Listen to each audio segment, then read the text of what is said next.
Yo, what is going on, you guys? And as you guys can see, we are going to be talking about systems and checks prior to driving in 2020.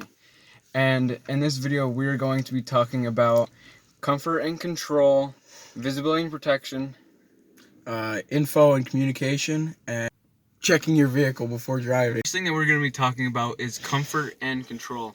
Now, this is too reclined for comfort for driving, so probably about right about here is good. And then the second thing for comfort is you got to make sure you got a good grip on this wheel. Like if you just have over here sitting like this, again, you're just gonna crash. You want to have good firm grip on here, and if you want, you can add those little accessories all over it. And you got to make sure you got that heat up for you. That way you're not in here freezing like us. For comfort is you got to make sure you got feet room down here. And in this car, the Mustang, it does not have a clutch. It would be right next to where my left foot is, if you can see it there. It would be right here. But in this car, it doesn't. You got to make sure you got room for your right foot. That way you can hit the gas and the brake. Okay, and then for control, we first have to talk about the ignition switch. That's how you start the car up. I'm not going to start it up right now, but that's how you would. And then the next thing is down here at the bottom here, you got to get your gas pedal, which that just makes the car go and go faster than that, the more you push down on it. And also right to the left of it is the brake, which that's how you stop the car or slow it down, which you don't want to hammer that down or else you're just going to like jolt. And then you also got to get steering wheel. That is how you are to turn the car to go right or left and to keep it straight. And then next is you got your gear here, which you can go into park, reverse, neutral, drive, and then the gears. And then your parking brake is right here. On other cars, I'm pretty sure it's in other spots.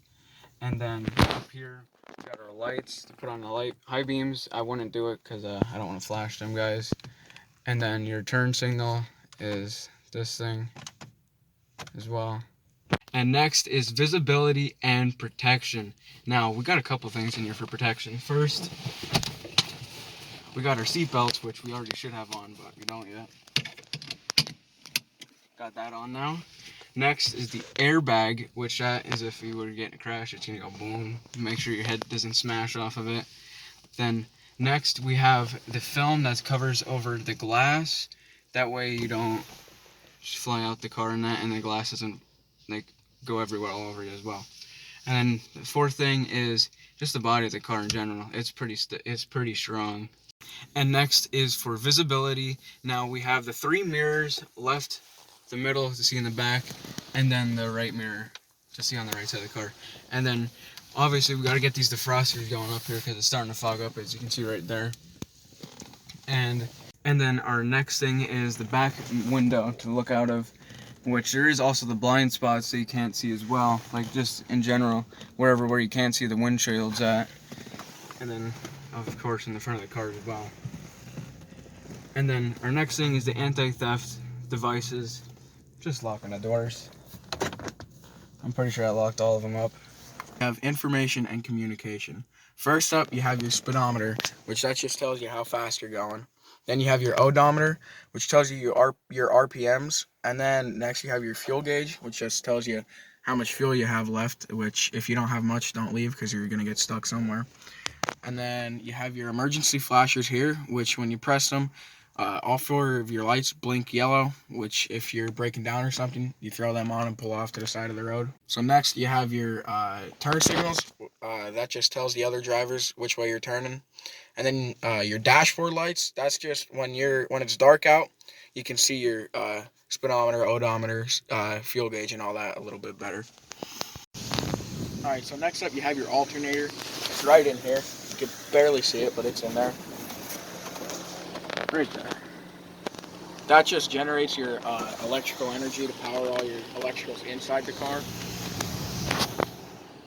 So there are a few things that give information to your vehicle. I named a few of them, but in here, if your engine's blown, somewhere in here, you'll have a check engine light, which means you got to go to the mechanic or check it yourself and figure out what's wrong with your engine, because there is something wrong. So there are a couple devices in the car that'll help you communicate with other drivers. One of them is your turn signals here. Again, that just tells you which way you're turning. And then next you have your emergency flashers, which we already kind of talked about that. That just puts on your four ways. And then next, if you're going into reverse, your red lights in the back of the car will stay solid while you're reversing, and that'll just tell the other drivers that you're not going forward. Then next you got your brake pedal. That also turns your lights red in the back so that the other drivers know that you're stopping.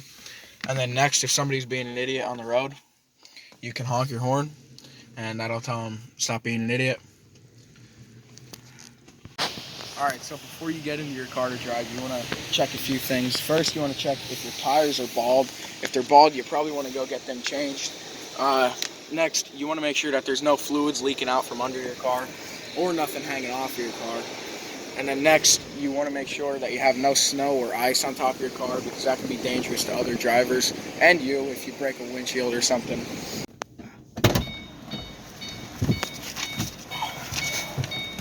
Alright, so when you get in your car, there are also checks you want to make.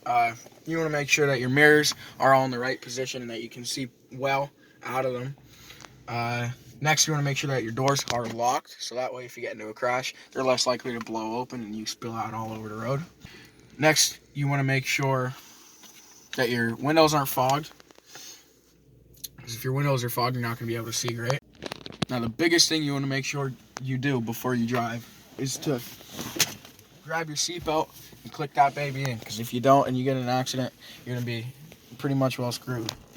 So you got your seatbelt on. So the next thing you want to make sure is that your seat is in a position where you can reach the pedals comfortably and that you're not too close to the wheel, so that you don't make any mistakes while driving to move your seat, because that's a distraction. And then next thing, before you start driving, you want to make sure your lights are on correctly. You don't want your high beams on if you're in town, stuff like that. All right, so before you actually start driving, make sure your area's clear. You don't want to, hit little Jimmy out in the corner or hit Spot running out in the street. Make sure there's not like a huge tree that you're going to plow into, because that won't be good for you or the tree. And thank you guys for watching our video of system and checks prior to driving. Hopefully that guy is to help you guys for driving tests and just picking out your car in general. And yeah, thank you guys for watching.